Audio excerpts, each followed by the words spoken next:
Buongiorno a tutti e benvenuti in questa aula magna dell'Ateneo Veneto in Campo San Fantin a Venezia.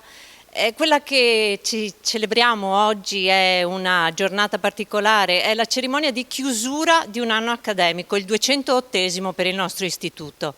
E è una cerimonia davvero particolare perché di solito l'Ateneo Veneto festeggia l'inaugurazione di un anno di attività. Quest'anno purtroppo dobbiamo celebrare la chiusura di un anno che è stato davvero difficile per tutti. Ci troviamo qui in quest'aula magna vuota senza i nostri soci, senza il pubblico a cui siamo abituati, però con voi dall'altra parte del video, perché ci state seguendo dalla diretta del nostro canale YouTube. E allora vi dico un po' come sarà la mattinata. Il primo a parlare sarà il nostro presidente Giampaolo Scarante, che farà il discorso introduttivo per quanto riguarda lo stato dell'arte dell'Ateneo. E poi daremo la parola al nostro ospite, il dottor Giovanni Leoni, che è presidente dell'Ordine dei Medici di Venezia e vicepresidente nazionale della Federazione degli Ordini dei Medici. Spetterà a lui parlare di questo 2020, dell'anno della pandemia e di che cosa vuol dire questa nuova realtà sanitaria e sociale. Avremo anche il tempo però di nominare tutti quei soci nuovi che sono stati eletti durante l'assemblea del dicembre del 2019 e che non hanno mai avuto un momento in cui siano stati proclamati ufficialmente proprio per questo fatto che ci ha costretto a chiudere le porte dell'Ateneo e a non fare delle attività in presenza di pubblico. Prima di lasciarci poi un regalo dalla nostra socia, dalla pianista Letizia Michelon, che ci accompagnerà sulle note di un notturno di Chopin, l'opera 9, numero 2, e ci lascerà con questo regalo che ci fa con tutto il cuore. Io intanto lascio la parola al Presidente Giampaolo Scarante. Buongiorno a voi tutti. Sono lieto di porgere il più affettuoso benvenuto a tutti voi, che siete oggi idealmente presenti nella nostra aula magna in Campo San Fantin per condividere un momento molto importante della vita della nostra istituzione. In questo stesso luogo, in quest'aula, nella primavera dello scorso anno, qualcuno lo ricorderà, celebravamo insieme l'avvio del 207° anno accademico dell'Ateneo Veneto, accogliendo quale ospite d'onore Paolo Baratta, allora presidente della Fondazione della Biennale di Venezia, che tenne una memorabile lectio magistralis sulla gestione pubblica dell'arte. Una cerimonia, quella dell'apertura dell'anno accademico, che ripetendosi ogni anno ci sembrava destinata a restare immutabile nel tempo, quasi fosse parte imprescindibile della nostra stessa istituzione. Ma nulla è immutabile, lo abbiamo appreso nel corso di quest'anno, il 2020, un anno che ha rovesciato paradigmi e convinzioni in tutto il nostro vivere civile. Una forza potente e imprevista, la pandemia, ha fatto irruzione nella nostra vita e ci ha detto che il modo in cui vivevamo, con le nostre abitudini e le nostre convinzioni, non è l'unico possibile e che non è scritto sulla pietra che esso debba continuare nello stesso modo all'infinito. Ecco perché oggi sono qui in quest'aula vuota, idealmente riunito con tutti voi in un abbraccio digitale, per chiudere e non per aprire, come sempre avvenuto nella nostra storia, l'anno accademico numero 208 dell'Ateneo Veneto di Scienze, Lettere ed Arti. Con la cerimonia di oggi chiudiamo insieme un anno drammatico, lo sapete, che per la prima volta, almeno per quanto ci si ricordi, ha imposto per ben 2 volte lunghe sospensioni delle nostre attività pubbliche. Sospensioni che sono state dolorose, ma necessarie, e sono avvenute in un contesto di sofferenza e di lutti che ha colpito l'umanità a noi vicina, anche all'interno del nostro stesso Ateneo, con la perdita di soci dai nomi illustri, sono tanti, Mario Messini, Samo Sluzzatto, Vittorio Gregotti, Marino Cortese e molti altri, li ricorderemo tutti con affetto fra pochi giorni nel corso della nostra assemblea. Sono eventi drammatici, vi dicevo, che hanno ferito nel profondo l'Ateneo perché hanno colpito il cuore stesso del suo modo di agire e di porsi verso la nostra comunità. Hanno impedito la socialità, il dialogo collettivo, il confronto, che sono tutti elementi essenziali per condividere con pienezza momenti di conoscenza e di cultura. Il mio parlarvi oggi in quest'aula vuota è l'immagine di quanto sia difficile per noi, lontano dai nostri schemi di azioni, direi dal nostro stesso DNA, questa sorta di quarantena della socialità cui siamo costretti. Ma nelle avversità, come a volte avviene, l'Ateneo si è rivelato forte, forse più forte di quanto potevamo immaginare. L'Ateneo è forte per la sua storia, noi oggi chiudiamo il 208° anno di attività, è forte per le competenze dei suoi 600 soci e dei suoi amici, è forte per la passione e la determinazione con cui chi lavora al suo interno persegue il bene delle istituzioni. Pur colpito dall'arresto delle sue attività pubbliche, l'Ateneo non si è rassegnato al silenzio e da subito ha saputo adattarsi all'imprevista drammatica situazione con forza ed entusiasmo, direi giovanili. 208 anni non sono poi tanti se portati bene, come li porta l'Ateneo. Abbiamo imboccato con rapidità e convinzione la via della trasmissione informatica dei nostri contenuti. Abbiamo pensato, se i nostri soci e i nostri amici sono impossibilitati a muoversi, sarà l'Ateneo a recarsi nelle loro case, sarà l'Ateneo a recarsi da loro, navigando, navigare è una cosa che noi veneziani sappiamo ben fare, attraverso i canali dell'informatica.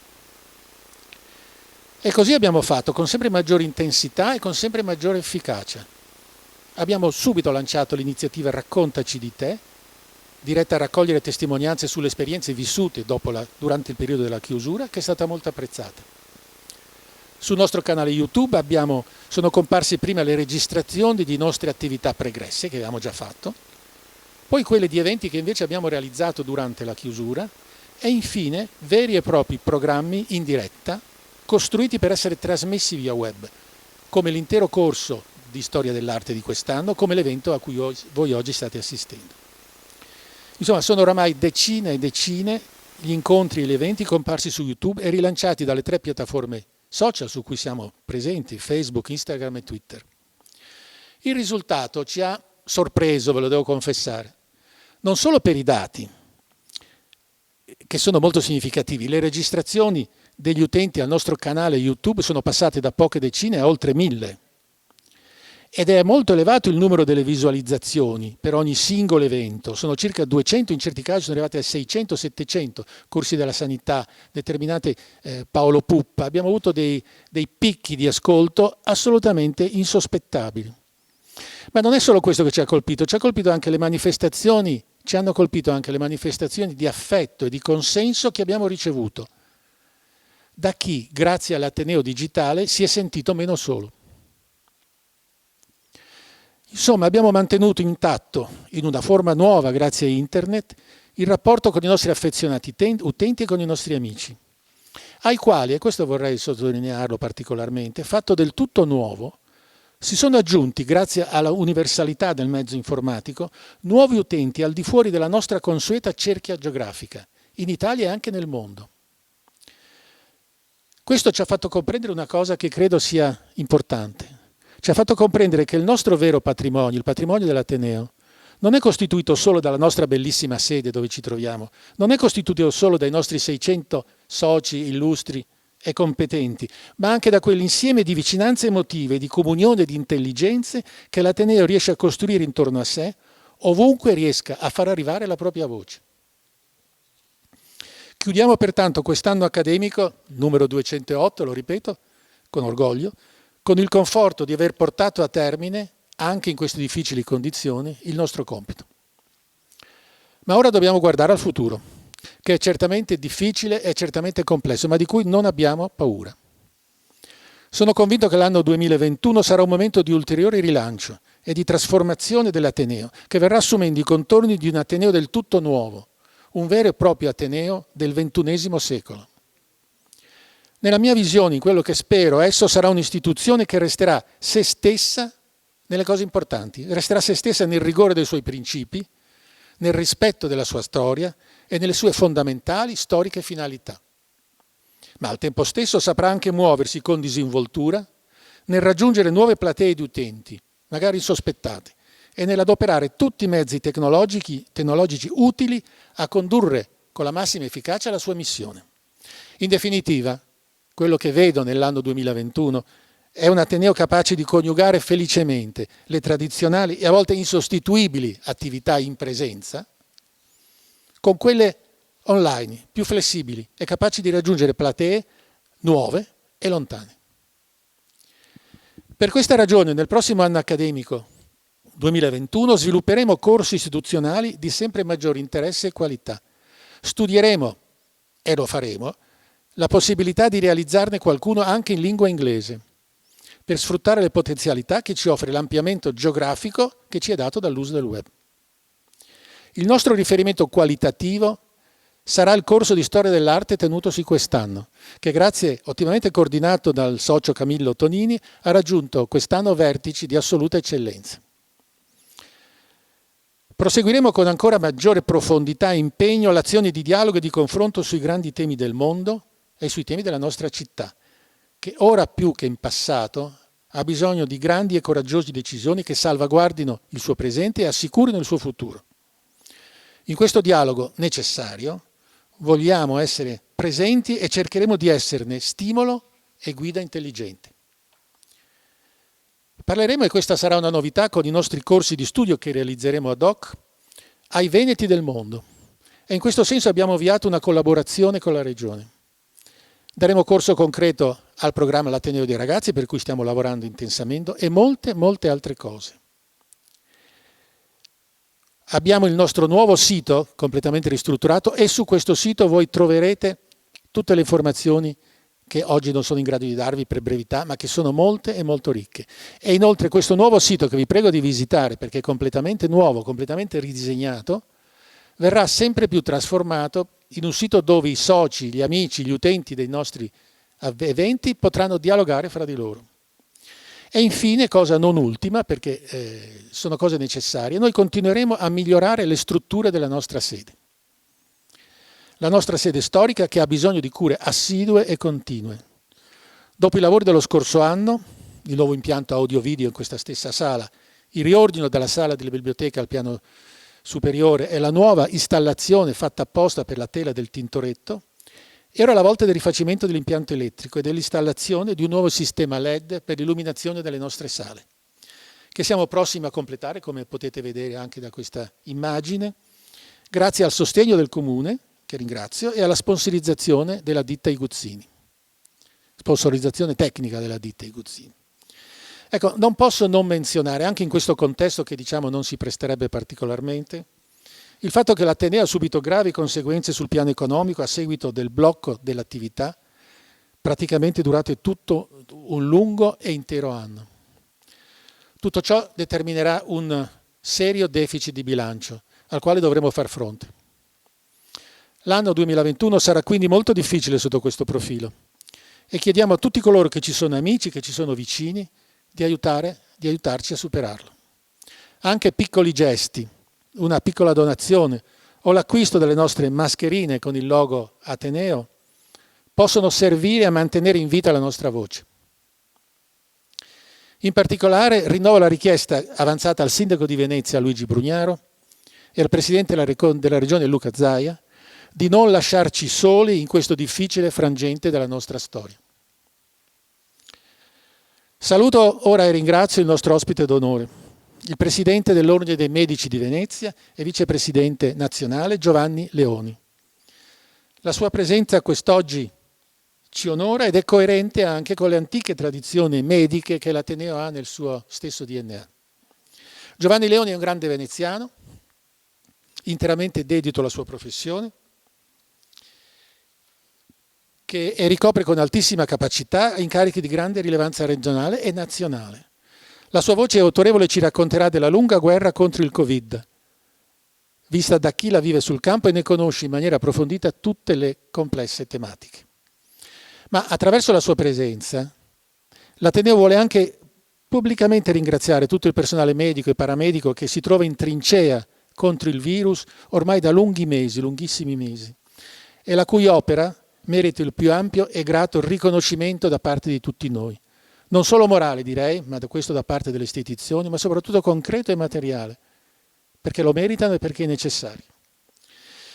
E inoltre saluto anche i nuovi soci che oggi formalmente rientreranno nell'Ateneo. Li saluto tutti e e do loro, lo faremo anche dopo, do loro il più caloroso benvenuto. E ringrazio infine Letizia Michelon, cara amica dell'Ateneo e sempre disponibile a sostenerlo, sulle cui note musicali concluderemo questa nostra cerimonia. Grazie per la vostra attenzione e pregherei il Presidente Giovanni Leoni di venire al palco per presentarci la sua relazione.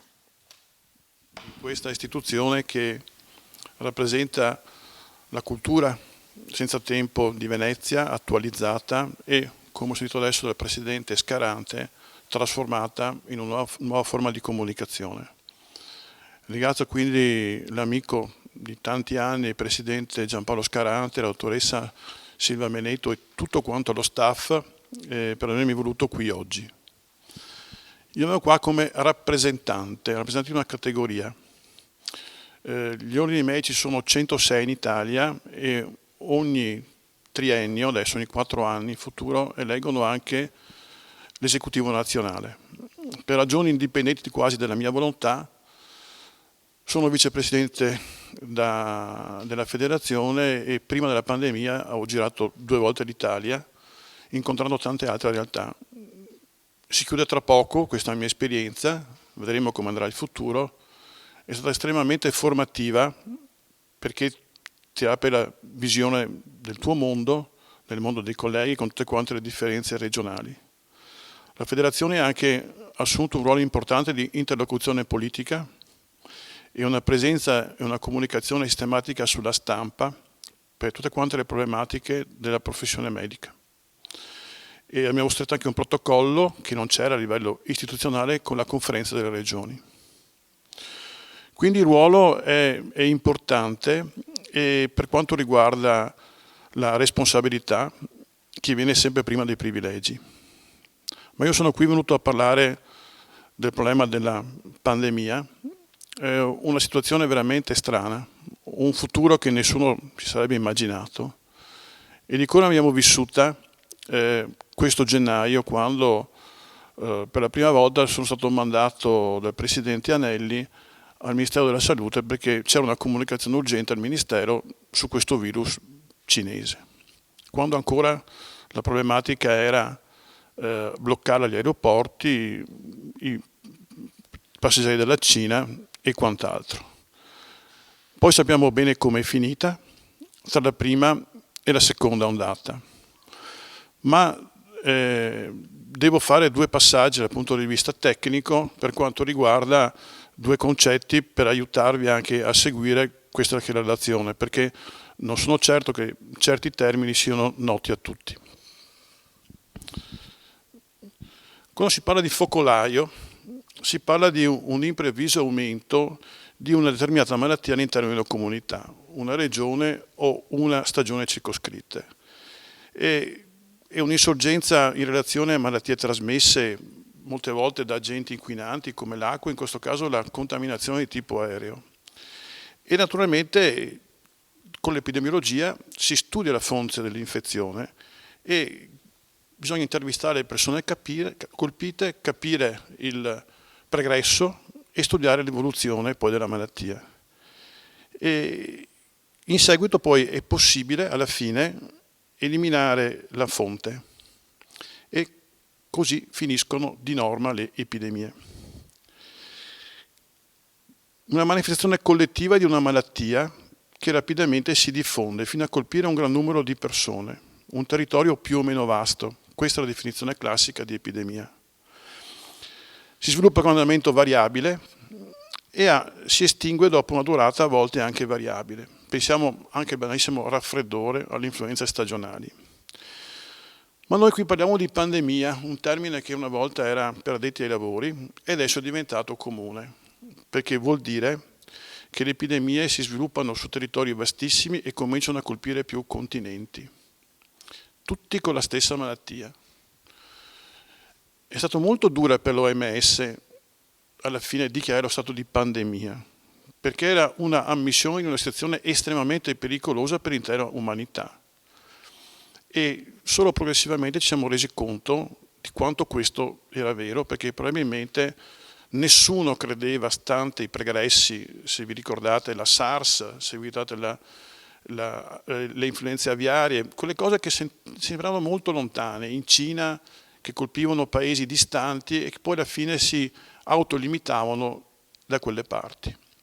Anche per quanto riguarda l'epidemia da Covid, si era pensato che alla fine la cosa non avrebbe interessato l'Europa e il resto del mondo. Il passaggio è quello di un organismo altamente virulento in una situazione di mancanza di immunizzazione specifica e possibilità di trasmissione da uomo a uomo. E mi pare che il Covid 2019 queste caratteristiche le abbia proprio tutte. L'epidemiologia, gli epidemiologi, che sono differenti come tipologia dai virologi o dagli immunologi, sono quelli che da sempre studiano il ritmo e l'evoluzione delle malattie e praticamente hanno nei loro studi la base per una rigorosa profilassi, cioè per evitare che queste pandemie avvengano. Le malattie infettive sono sicuramente la parte più importante dell'epidemiologia, che studia eziopatologia, eziopatogenesi e sviluppo della malattia. Ma naturalmente vengono studiate anche altri tipi di malattie, come per esempio il cardiovascolare e l'oncologia.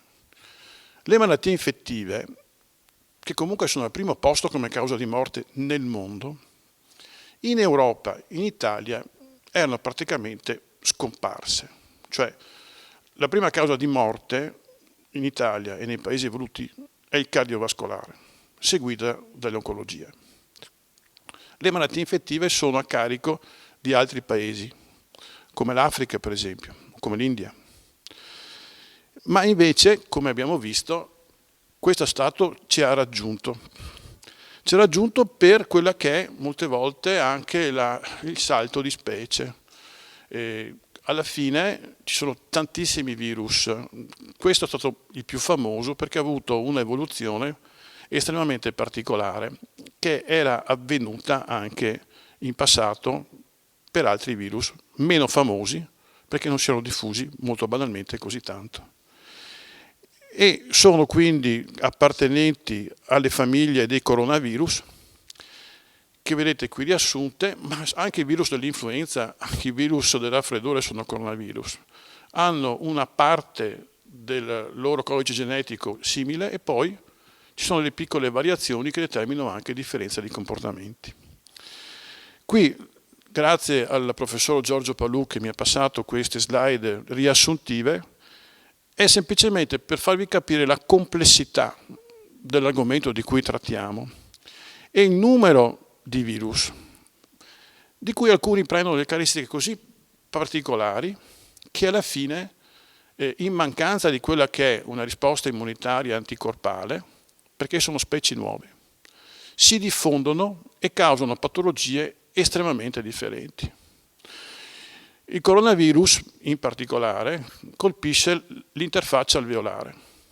Dovete immaginare i polmoni come due organi che funzionano a pressione negativa dentro la gabbia toracica.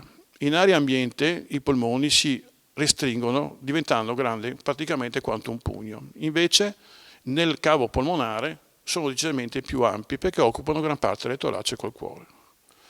Gli alveoli dovete immaginarvi come un grappolo d'uva col tralcio, che sono le ramificazioni bronchiali. Gli acidi naturalmente dell'uva sono vuoti e le pareti però dei vari acidi sono l'interfaccia alveolare di scambio tra quelle che sono i gas, anidride carbonica e ossigeno e l'apparato cardiovascolare, i microcapillari. Si è visto che il coronavirus ha un tropismo specifico per le pareti di scambio ed è per quello che i pazienti hanno questa infiammazione evolutiva che li porta al sintomo più caratteristico dell'infezione al coronavirus, che è la dispnea. Fortunatamente nel 90% dei casi la malattia decorre paucisintomatica o addirittura asintomatica, ma esiste una forma di reazione anche individuale per quanto riguarda la formazione di immunocomplessi a livello di questa interfaccia che dà un'infiammazione cronica e progressivamente si sviluppa uno stato di ipossigenazione che porta alla dispnea. Si cerca di agire per quanto riguarda le terapie, che non sono solo semplicemente tipo respiratorio dell'ossigeno, ma anche di arresto o inversione di quella che è l'infiammazione che è evolutiva. Però purtroppo vi devo dire che allo stato non si conosce la motivazione per cui certi pazienti hanno un tipo di evoluzione estremamente importante e più rapida e a volte letale, e altri invece decorrono paucisintomatici. È ancora a livello di studio. Da quando sei positivo, quindi tu non sai quale sarà la tua evoluzione, lo capirai solo nel tempo, nelle giornate. Se sarà una cosa semplicemente con problematiche di sintomatologia come febbre, perdita del gusto e dell'olfatto, polimialgie, poi ci sono i sintomi anche maggiori, per carità, a livello del cardiaco e gastroenterico, oppure si svilupperà quella che è la caratteristica che ti porta in ospedale, cioè l'insufficienza respiratoria. Questo è un esempio di ricombinazione dell'RNA e queste sono delle immagini per spiegarvi un po' com'è la situazione, perché molte volte si parla dell'Italia, delle regioni, ma la pandemia l'abbiamo definita come un'infezione che interessa tutti i continenti a questo punto. Questi sono dati della Johns Hopkins University di Londra che un mio caro amico, il dottor Giulio Sattin, che è un igienista, trasforma in mappe colorate. Il gradiente, come vedete, è la crescita di positivi per Covid 2019 dal bianco fino all'ero e poi tra quanta gradazione. Un conto è leggere le tabelle con i numeri, un conto è avere la visione della situazione. Qui eravamo a luglio di quest'anno. Come vedete ci sono le aree bianche. L'Italia è bianca e la Cina è bianca. La Cina ha avuto solo la prima ondata, non ha avuto una seconda ondata e non hanno il vaccino.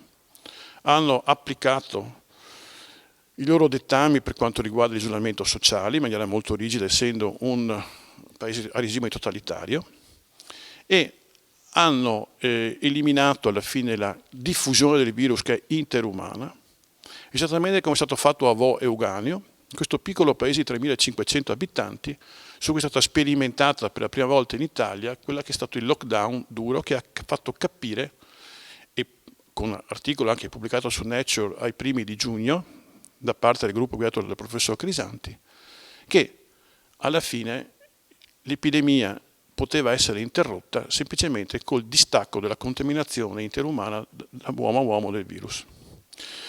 La potete leggere in senso orario. All'inizio vedete la situazione, diciamo, a agosto, poi a settembre e ottobre e novembre.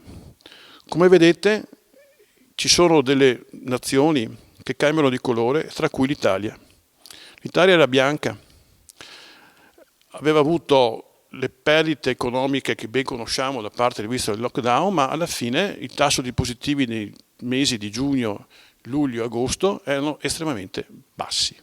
Infatti, argomento dell'ordine del giorno era l'apertura delle discoteche, aperte poi alla fine di luglio, e precipitosamente chiuse a Ferragosto, perché si erano già sviluppati dei focolai. Idem per quanto riguarda le problematiche della gente che era andata, come vedete, nei paesi limitrofi in vacanza e tornava con i cluster del virus. Significava che l'Italia alla fine era quasi libera dal virus, ma il virus era presente, seppur in minima parte, e non aspettava altro che l'occasione buona per ricominciare a circolare.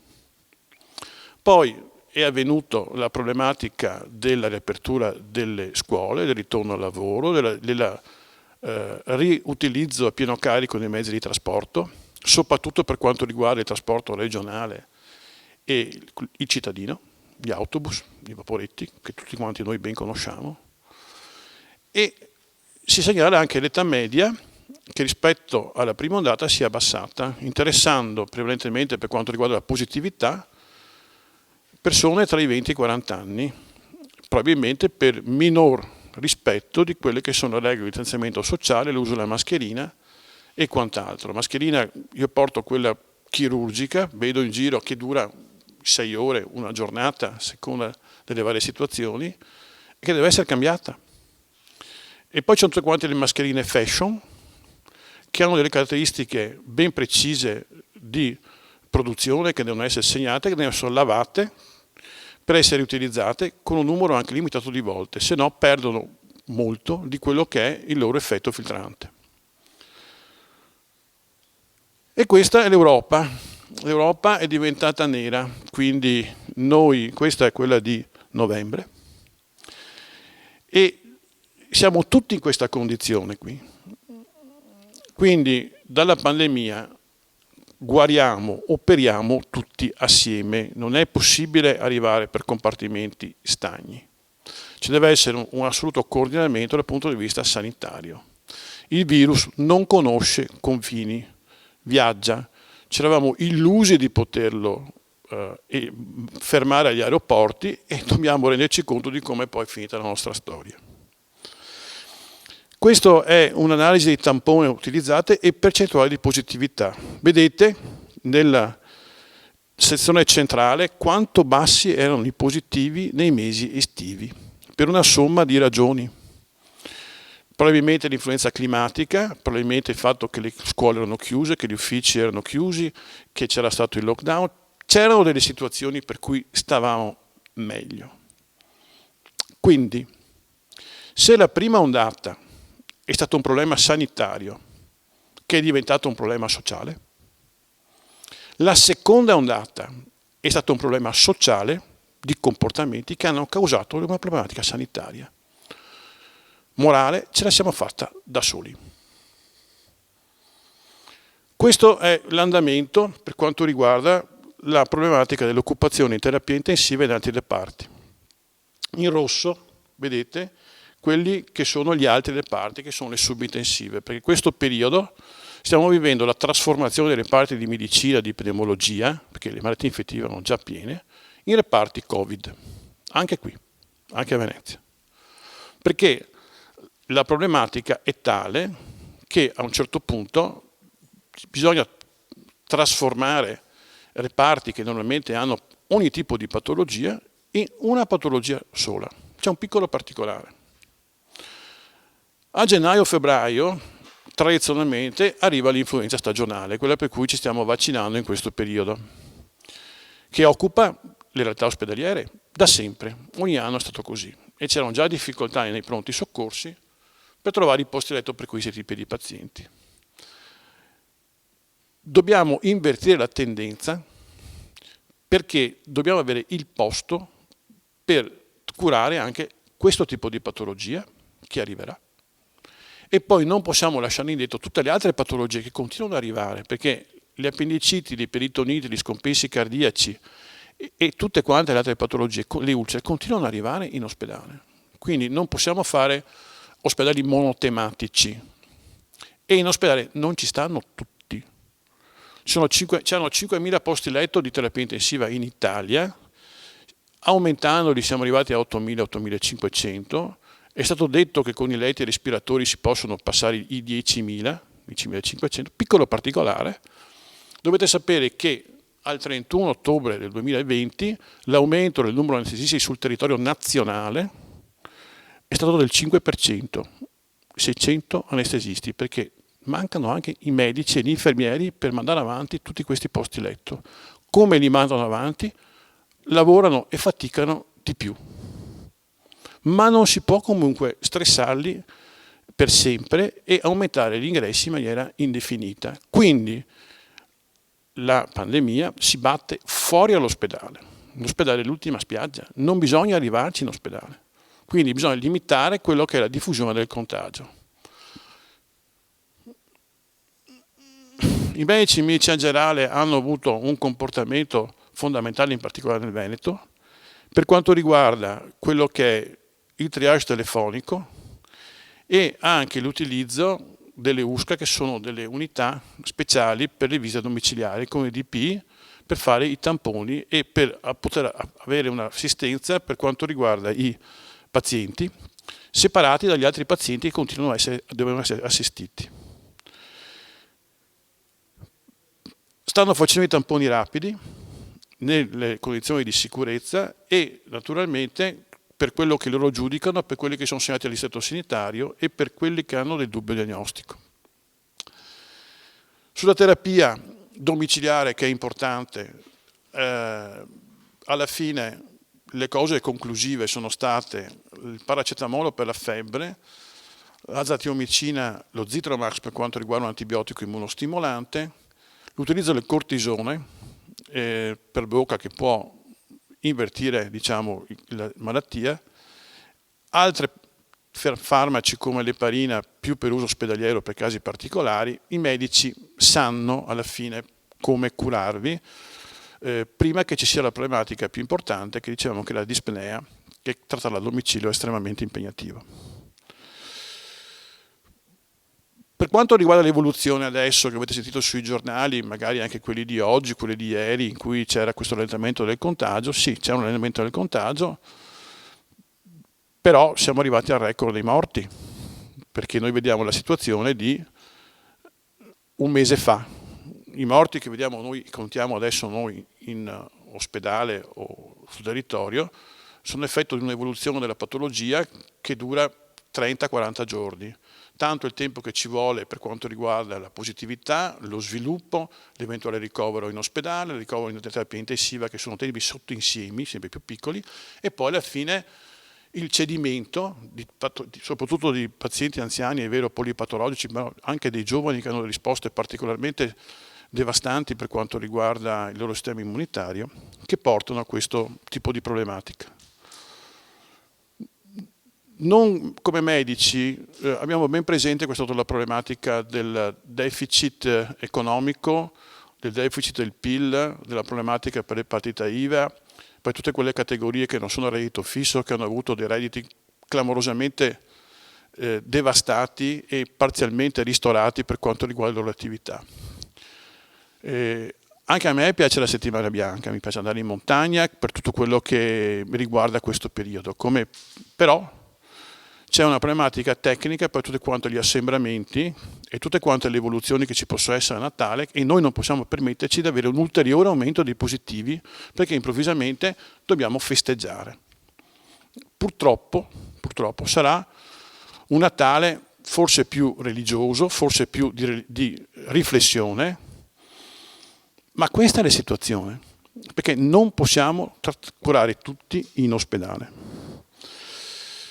E l'evoluzione di cui accennava il Presidente Scarante c'è stata anche per quanto riguarda la nostra vita normale, la comunicazione, l'interazione con i mezzi nuovi, con i media, che sono pari per quanto mi riguarda all'avvento dello smartphone e della telefonia digitale di 20 anni fa. C'è un vaccino in arrivo, un piano strategico, pubblicato pochi giorni fa. Sono 7 quelle le ditte che stanno fornendo i vaccini, su 60-70 progetti che sono partiti mesi fa. L'interesse è mondiale. Questa è la tabella che vedete per tipo di vaccinazione divise per le ditte più importanti. Per il momento hanno fatto gli annunci e non sono pubblicati gli studi che devono essere criticati dagli esperti di settore pari grado per capire come siamo arrivati a certi risultati. Perché a parte gli annunci che fanno dei rimbalzi in borsa, servono della documentazione scientifica che deve essere vista dal panel di esperti. La documentazione scientifica da sempre funziona così, anche con le critiche. Partiremo con gli operatori sanitari, che sono 1,4 milioni, quindi faremo noi da test, tanto per capirsi per quanto riguarda il vaccino, con le effettive possibili complicanze che qualche volta avverranno, e poi gli ospiti della residenziali e poi gli anziani over 80. E naturalmente tutte queste categorie dovranno vaccinarsi, anche se tante persone vedono purtroppo per una cultura Novax di malocchio anche la vaccinazione per il Covid, che sarà fondamentale per tornare a fare una vita normale. E questo è praticamente l'evoluzione per la copertura potenziale, che sarà almeno in un anno e mezzo da questo momento. Quindi c'è un'Italia che soffre fatica duramente degli ospedali nel territorio, e un'Italia che vuole divertirsi. Poi c'è il virus che unisce queste due realtà.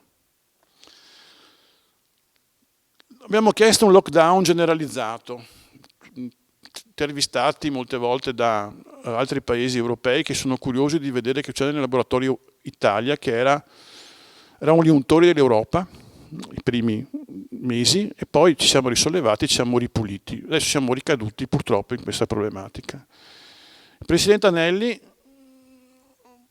un mese fa ha chiesto il lockdown zona rossa per tutti, generalizzato, e aveva detto avremo 10.000 morti in più.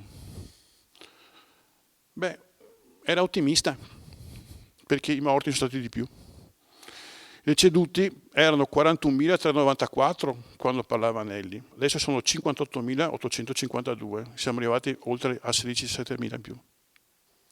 E stiamo sfiorando i 1.000 morti al giorno. Ricordo la nostra collega che ha curato i suoi pazienti fino alla fine, poi si è ricoverata praticamente da sola perché non riusciva a staccarsi dal suo lavoro, la dottoressa Signab di Mira, il 100° medico morto per Covid. Questa è una campagna stampa che abbiamo fatto poco tempo fa ed eravamo a 170 e i medici non morivano l'anno scorso per l'influenza. E quest'anno che muoiono sistematicamente riprese perché si prendono il Covid, perché probabilmente, e ne abbiamo parlato con il Ministro, c'è da rivedere un attimo il livello di protezione, perché c'è qualcosa che non va con i contagi positivi per gli operatori sanitari e coloro che sono più esposti. Questo elenco è tristemente pubblicato sul sito della Federazione Nazionale e abbiamo superato i 220 morti e pochi mesi fa eravamo a 170. Pausa quasi durante l'estate, adesso ricominciamo banalmente a morire. Certi sono anche giovani, certi sono tornati anche a lavorare da pensionati per dare una mano e ci sono rimasti. Io vi ringrazio per la vostra attenzione e vi dico, anch'io ho preso il Covid, a me è andata bene, me la sono cavata in 10 giorni di febbre e sono qua a parlarvi. L'anestesista con cui ho fatto l'ultima mia guardia, tempo fa, che è più o meno mio coetaneo e non ha patologie particolari, è intubato in rianimazione e non va tanto bene e ogni giorno penso non sarà un destino per cui io sono qui a parlarvi e lui ha bisogno dei suoi colleghi e lotta per la vita. Grazie per la vostra attenzione.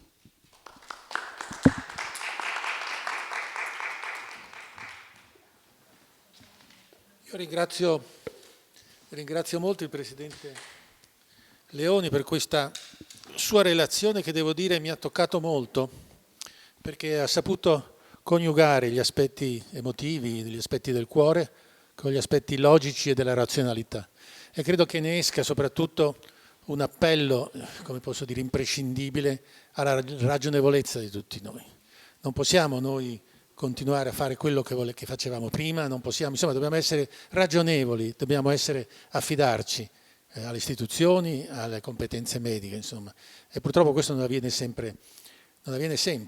Aggiungo poi, e questo è un secondo aspetto che mi colpisce molto, è che noi non ci rendiamo conto, ma la civiltà europea, che è difficile da definire, ma che noi sappiamo bene cos'è, ma non sappiamo bene definirla, uno dei suoi pilastri è la medicina accessibile a tutti e gratuita. Guardate, nella maggior parte del mondo ci sono persone che non si curano perché non possono farlo. In Europa questo non avviene. Allora dico questo perché noi dovremmo ricordarci ogni giorno, e non solo a seguito della pandemia, che la medicina gratuita e universale è un principio fondante della nostra civiltà e dovremmo lottare in tutti i modi perché questo principio venga tolto da qualunque altra considerazione, come è avvenuto in passato, che non venga messo nel calderone di ideologie sbagliate e assurde, e ricordarci che medicina e istruzioni sono i pilastri della nostra civiltà. Se noi riduciamo questi due pilastri, se li attenuiamo, non siamo più nel pieno della pienezza della nostra costruzione della civiltà che abbiamo impiegato numerosi e lunghi secoli. Grazie ancora al Presidente, io gli consegno la medaglia, adesso è un po' difficile perché devo fare con due mani, la medaglia commemorativa di questo giorno, mi rimetto la mascherina, lo ringrazio ancora e invito tutti voi idealmente a fare un applauso al Presidente Leoni, non solo per la sua relazione, ma per quello che fa lui personalmente, sua moglie, che è altrettanto dedita alla professione, e soprattutto tutti i medici e tutto quell'enorme insieme di persone che noi vediamo spesso in televisione, vediamo anche nella nostra vita personale, che sono i medici, i paramedici, ma anche tante altre persone, il guidatore di ambulanza, insomma una marea di persone a cui noi dobbiamo essere grati ogni giorno, perché la nostra gratitudine è un dovere veramente civile, etico, e come Ateneo noi siamo portatori di questi valori. Grazie a Giovanni Leoni e attraverso Giovanni Leoni grazie a tutti i medici che si sacrificano ogni giorno per il nostro bene e che non sempre trovano la gratificazione e l'attenzione dovuta. Grazie.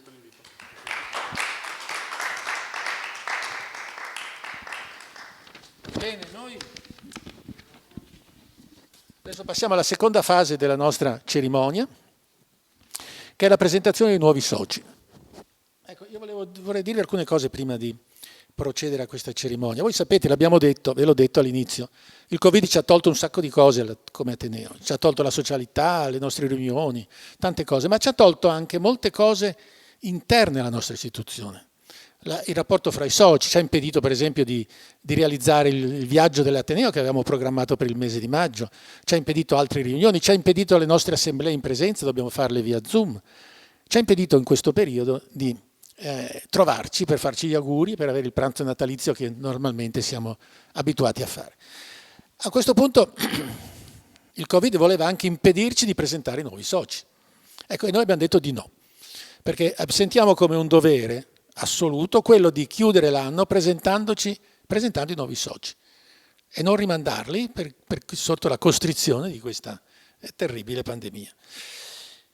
E quindi noi faremo questo oggi, anche se sarà molto diverso, perché normalmente nelle nostre aperture solenni e tradizionali i soci erano presenti in prima fila, si alzavano uno a uno tra gli applausi di tutti i presenti, venivano sul palco, ricevevano il diploma, ricevevano la medaglia che poi mettevano al collo o tenevano in mano. Insomma, sarà molto diverso perché oggi i nostri nuovi soci non sono qui con noi, ma sono lontani, anche se non molto, ma sono lontani, però vicini anche attraverso le onde e il mezzo digitale che noi usiamo. Quindi l'Ateneo ha voluto mantenere questo impegno di presentazione ai nuovi soci nonostante tutte le difficoltà che ci sono. E lo facciamo volentieri, li leggerò uno a uno e sappiano naturalmente i soci che la medaglia e il diploma resta un dato acquisito e gli verrà consegnato appena possibile. Abbiamo provato a farlo via internet, ma mandare la medaglia via internet era piuttosto problematico. Allora, leggo con piacere i nomi dei soci che quest'anno entrano a far parte dell'Ateneo. Voi sapete che l'Ateneo ha uno statuto bisecolare, anche se l'abbiamo recentemente modificato, ma non nella parte più sostanziosa. E i soci dell'Ateneo, chi sono i soci dell'Ateneo? Sono quelle persone, quelle personalità che nell'ambito di Venezia e del suo entroterra possiedono in misura eminente qualità e capacità che sono coerenti con le finalità dell'Ateneo. Le finalità dell'Ateneo sono la diffusione delle scienze, delle lettere e delle arti in tutte le loro manifestazioni. I nomi che vi leggerò sono persone che hanno queste caratteristiche nella loro vita professionale o personale e che sono tra l'altro un gruppo di persone che ha superato tutti gli adempimenti interni perché si diventa soci dell'Ateneo attraverso un percorso di cooptazione che passa attraverso il comitato di presidenza, il consiglio accademico e poi c'è l'assemblea dei soci. I nomi che vi leggerò hanno superato tutto questo percorso e quindi da oggi diventano soci effettivi e li accogliamo volentieri nella famiglia dell'Ateneo. Passo a leggere i nomi dei nuovi soci. Alessandro Rizzardini, Lorenzo Angelo, Franco Avicolli, Margherita Losacco, Luca Molà, Lorenzo Finocchi Gersi, Ermanno Ferretti, Maurizio Del Maschio, Antonio Simionato, Bruno Buratti, Emanuela Bassetti, Gianangelo Bellati, Maria Francesca Zerbi, Isabella Panfido, Mauro Fasan, Giorgio Bolla, Nicolaos Karapidakis, Caterina Corrè, Emilio Isgrò. Io idealmente li abbraccio tutti, gli consegno una medaglia altrettanto idealmente e do loro il più caloroso benvenuto nella famiglia dei soci dell'Ateneo Veneto di Scienze e Lettere ed Arti. Ora a questo punto io posso chiudere questa cerimonia, abbiamo mantenuto il nostro impegno di tenerla entro un'ora e di fronte a voi, platea virtuale dei soci dell'Ateneo, degli amici dell'Ateneo, delle istituzioni, dei sostenitori, di tutti coloro che in qualche modo ci sono vicini, io dichiaro chiuso l'anno accademico numero 208 dell'Ateneo Veneto di Scienze, Lettere ed Arti.